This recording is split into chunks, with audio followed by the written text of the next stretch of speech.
Green land दुनिया का सबसे बड़ा जजीरा है, एक जगह जो ज्यादा सुनाई नहीं देती। जमीन के शुमाली हिस्से में सर्द तरीन जिंदगी का मरकज होने के तौर पर यह एक ऐसी सरजमीन है जो अपनी सख्त और मुश्किल जिंदगी की हालतों से हर इंसान को जिंदगी से थका देती है। एक अजीम जजीरा जो बर्फ से ढका हुआ है और दुनिया के एक कोने में वाक़ है।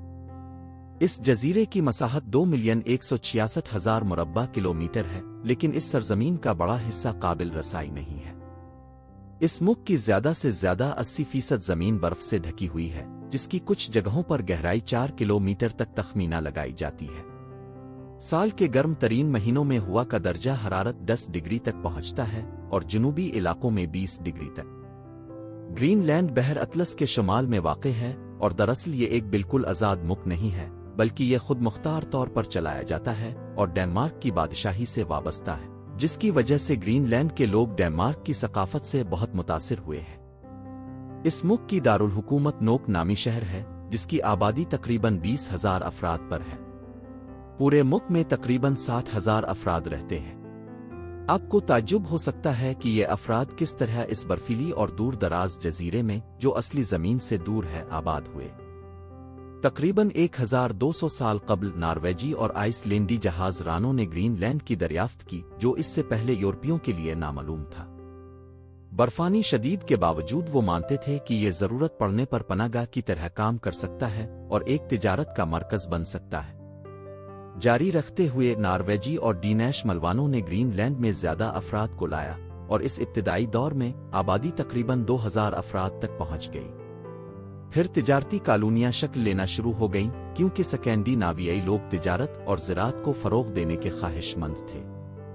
उनकी काश्तकारी जारी रखने की कोशिशों की वजह से खुश्कसाली ने बहुत से स्कैंडिनावियाई लोगों को ग्रीनलैंड से वापस जाने पर मजबूर कर दिया। सिर्फ एक छोटी तादाद बाकी रही जो तिजारती मकासद के लिए मौजूद थी। ग्रीनलैंड में जिंदगी का एक दिलचस्प पहलू अनोइट लोगों की मौजूदगी थी, जो एस्किमोज के नाम से भी जाने जाते हैं। उन्होंने हजारों साल पहले बर्फानी दौर में रास्तों को तय करके ग्रीनलैंड पहुंचे, जबकि ग्रीनलैंड अभी भी असली खुश्की से मुंसलिक था और ये स्कैंडिनेवी मलवानों की आमद से पहले हुआ। अनोइट लोगों ने मतवाली नस्लों के लिए इन जमीनों को जिंदगी के लिए मुंतखब किया। आजकल ग्रीनलैंड के कम आबादी वाले बाशिंदे उनमें शामिल हैं स्कैंडिनेवियों की नस्लें जो सदियों पहले तिजारत के लिए यहाँ आए, और साथ ही बोमी लोग जो हजारों साल पहले इस जमीन को आबाद किया। स्कैंडिनेवियाई लोग मौसम गर्मा में वहां का दौरा करते थे और देखते थे कि इस वक्त इलाके का बड़ा हिस्सा सब्ज था, लिहाजा इसकी सब्जीत की वजह से उन्होंने इसे ग्रीनलैंड का नाम दिया। गैर मुल्की अब भी इस नाम का इस्तेमाल इस जमीन के लिए करते हैं। 20वीं सदी में ग्रीनलैंड ने यूरोपीय यूनियन की रुकनियत हासिल की, लेकिन 1985 में एक अवामी रेफरेंडम के बाद यूरोपीय यूनियन से निकलने का फैसला किया। ये फैसला यूरोपीय यूनियन की तरफ से ग्रीनलैंड की बुनियादी रोजी रोटी के जरिया यानी मछली की माहीगीरी पर और मछली की आलमी मार्केट में बरामद पर लगाई गई पाबंदियों की वजह से किया गया। यूरोपीय यूनियन ने ग्रीनलैंड की मछली के ज़खायर में भी मुदाखलत की, इस बात को मद्देनजर रखते हुए कि यह खित्ता दुनिया के तकरीबन 35% यूरेनियम और लोहे के ज़खायर में शामिल है। ऐसे में कि यूरोपीय यूनियन के रुकन ममालिक ग्रीनलैंड से इस्तिफादा जारी रख सकते थे अगर यह खित्ता रुकन बना रहता। लिहाजा ग्रीनलैंड ने यूरोपीय यूनियन से निकलने का फैसला किया और अपना आज़ादाना रास्ता इख्तियार किया। आजकल फौजी उमूर और खारजा पॉलिसी के सवा जो डेनमार्क की तामील करते हैं, तमाम उमूर की कंट्रोल ग्रीनलैंड के लोगों के हाथ में है, लेकिन हकीकत में डेनमार्क के बगैर उनकी जिंदगी नामुमकिन हो जाती है, क्योंकि डेनमार्क हर साल तकरीबन $1 अरब बजट से ग्रीनलैंड में जिंदगी जारी रखने के लिए खर्च करता है। ग्रीनलैंड डेनमार्क की मलकियत में है और तमाम ममालिक की तरफ से कबूल किया जाता है। ग्रीनलैंड का जजीरा कभी कभी चीन, रूस और अमेरिका की तवज्जो का मरकज बनता है, क्योंकि इसके नीचे वसी ज़खायर यूरेनियम और धातों के मौजूद हैं। इसके अलावा ये जजीरा दुनिया के सबसे बड़े मछली के ज़खायर का मालिक है। आजकल जो शख्स ग्रीनलैंड में रहता है, अगर इसे तालीम जारी रखने और डेनमार्क की सेहत की सिस्टम की खिदमात इस्तेमाल करने की ख्वाहिश हो तो तमाम अखराजात हुकूमत की तरफ से पूरे किए जाते हैं। ग्रीनलैंड में लोग जमीन खरीदने की अहलियत नहीं रखते।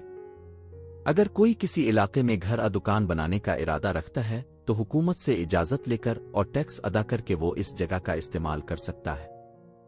अक्सर इमारतें दारुल हुकूमत में हुकूमत की हिमायत से रंगारंग अंदाज में तामीर की गई है। इन घरों को खरीदा जा सकता है।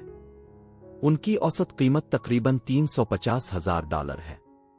ग्रीनलैंड का जजीरा एक यखबस्ता जमीन है और बहुत सर्द है और बिलाशुबा हर किसी के लिए मुनासिब नहीं है, लेकिन अगर आप इस मुल्क को मौका दें तो इसके खास उजयों का नोटिस लेंगे। मसलन आप यखबस्ता जमीन में तबीयत की जिंदा होने की गवाही दे सकते हैं, या साफ हवा से भरपूर ऑक्सीजन और कारों और फैक्ट्रियों की किसी किस्म की आलूदगी से पाक तबीयत का सामना कर सकते हैं। सबसे अहम बात यह है कि यहाँ खुश लोग हैं और लोग हमेशा हंसते रहते हैं। उनके पास एक दुनिया है जो वेल, कुतबी बरस और समंदरी महर से भरी हुई है। सब एक दूसरे को जानते हैं, एक दूसरे से बात करते हैं और कीना और दुश्मनी से दूर है। उनके पास कोई सियासी तशवीश नहीं है और सभी कुदरत से मोहब्बत करते हैं। ग्रीनलैंड में खानदान तश्कील देना जिंदगी जारी रखने का सबसे अहम उसूल है। कोई भी तन्हाई में जिंदगी नहीं करता, क्योंकि खानदान तश्कील देना जिंदगी जारी रखने और सर्दी से महफूज रहने का वाहिद रास्ता है। इन लोगों का सबसे बड़ा खौफ बर्फानी पहाड़ों का पिघलना है। इस तरह के बर्फानी पहाड़ों का पिघलना न सिर्फ उनकी जिंदगी बल्कि चांदों की जिंदगी को भी खतरे में डालता है। तबीयत में सबसे छोटी तब्दीलियां पानी का सतह बढ़ने, तूफानों और सुनामियों की वजह से उनकी जिंदगी को तबाह कर सकती है। ग्रीनलैंड में यहां तक कि दारुल हुकूमत में भी सेहत की सहूलियात और नक्ल व हमल का निज़ाम बहुत कमजोर है। सबसे बुरा यह है कि ग्रीनलैंड की जोग्राफियाई हालत की वजह से दूसरे ममालिक से खिदमात हासिल करना बहुत वक्त लेने वाला और मुश्किल है। जब आप वहां सफर करेंगे तो आपको ऐसा लगेगा कि आप किसी दूर दराज जगह जैसे चांद पर जिंदगी गुजार रहे हैं। इसी वजह से ग्रीनलैंड बहुत सी सहूलियात से महरूम है और इसमें दस्तरस बहुत महदूद है। मुल्क की एक और मुश्किल शादी का मसला है, क्योंकि आबादी कम है, लोग आसानी से मुनासिब शरीक हयात नहीं ढूंढ सकते। जो लोग शादी में कामयाब नहीं होते वो इलाकाई दफ्तर में जाते हैं और शरीक हयात की दरखास्त करते हैं। जब कोई शादीशुदा शख्स की बीवी या शौहर की मौत हो जाती है तो आबादी कम ना हो जाए, इसलिए दूसरी शादी की सूरत हाल तैयार की जाती है। बाज़ खानदानों में मुमकिन है कि एक शादीशुदा औरत के कई शौहर हों। चुनांचे इस इलाके के लोग आबादी में इजाफा और जिंदा रहने की कोशिश कर रहे हैं। वो खुद को इस काम के लिए मजबूर महसूस करते हैं, क्योंकि आबादी में कमी से दीगर इंसानों की जिंदगी मुश्किल हो जाती है। मुल्क के ज्यादातर इलाकों में इंटरनेट की कोई खबर नहीं है। दारुल हुकूमत में इंटरनेट की सर्विस मौजूद है, लेकिन इसके इस्तेमाल की लागत बहुत ज्यादा है और उसके अलावा इंटरनेट की रफ्तार भी बहुत कम है। अगर हम इस मुल्क की नकलो हमल की सिस्टम पर बात करें तो मुझे कहना पड़ेगा कि इस जजीरे में गाड़ियां जैसे कार और मोटरसाइकिल आम नहीं है और सिर्फ दारुल हुकूमत में कुछ गाड़ियां नजर आती हैं। शहर के बाहर नकलो हरकत सांडों से की जाती है, क्योंकि हवा का दर्जा हरारत खास तौर पर सर्दियों में -50 डिग्री तक पहुंच जाता है और उन मौसम की हालतों में मोटर गाड़ियां काम नहीं कर सकती और खराब हो जाती है। इसके अलावा उन गाड़ियों की मुरम्मत मेहनत और महारत चाहती है और बहुत सारी लागतों का बाइस बनती है। इसीलिए लोग नकल और हरकत और सामान ले जाने के लिए कुतबी कुत्तों का इस्तेमाल करते हैं। अगर जरूरत हो तो मरीज को गांव से अस्पताल मुंतकिल करने के लिए हेलीकॉप्टर की दरखास्त की जाती है। इंसान सिर्फ कुतबी कुत्तों का इस्तेमाल नकलो हमल के लिए नहीं करते, बल्कि अपनी शिकार ट्रैक करने के लिए भी उनकी जरूरत पड़ती है। चूंकि इन कुत्तों को खाम गोश्त से खिलाया जाता है, वो बहुत दरिंदे होते हैं, अगर भूखे रह जाएं तो वो मिलकर इंसानों को भी खा सकते हैं। दरअसल ग्रीनलैंड में मुश्तरका मुफादात की बुनियाद पर इंसानों और कुत्तों के दरमियान एक नालिखा मुआहदा मौजूद है, जो दोनों तरफा मोहब्बत और दिलचस्पी से ज्यादा जिंदा रहने का मुआहदा है। इस मुल्क में टेक्नोलॉजी की अदम मौजूदगी के अलावा फलों और सब्जियों की काश्त की कोई इम्कान नहीं है। इसी वजह से शिकार ही इंसानी बका का वाहिद जरिया है। वो अपनी कश्तियों पर समंदर जाते हैं और असलहा की मदद से समंदरी मोहरों और कुतबी रीछों का शिकार करते हैं। शायद आपको ये काम बहुत इंसानी ना लगे, लेकिन जिंदगी जारी रखने के लिए वो इस पर मजबूर है। जिन लोगों के पास कुश्ती नहीं होती वो मुंजमद नदियों को तोड़कर मछली पकड़ने की कोशिश करते हैं। ग्रीनलैंड के लोग समंदर से जो कुछ भी हासिल करते हैं इसे खाते हैं। हर घर में आप महर का गोश्त खाते हुए देख सकते हैं या किसी रिसत्तूरा में कुतबी रीछ की खोपड़ी खाते हुए। हत्ता शादियों में वो अपने प्यारों को सोने और जवाहरात हदिया देते हैं। कुतबी खर्स का सर भी हदिया के तौर पर दिया जाता है। قطبی خرس کا شکار کرنا مشکل کام ہے، اسی لیے اس کا سر قیمتی ہدیہ تصور ہوتا ہے۔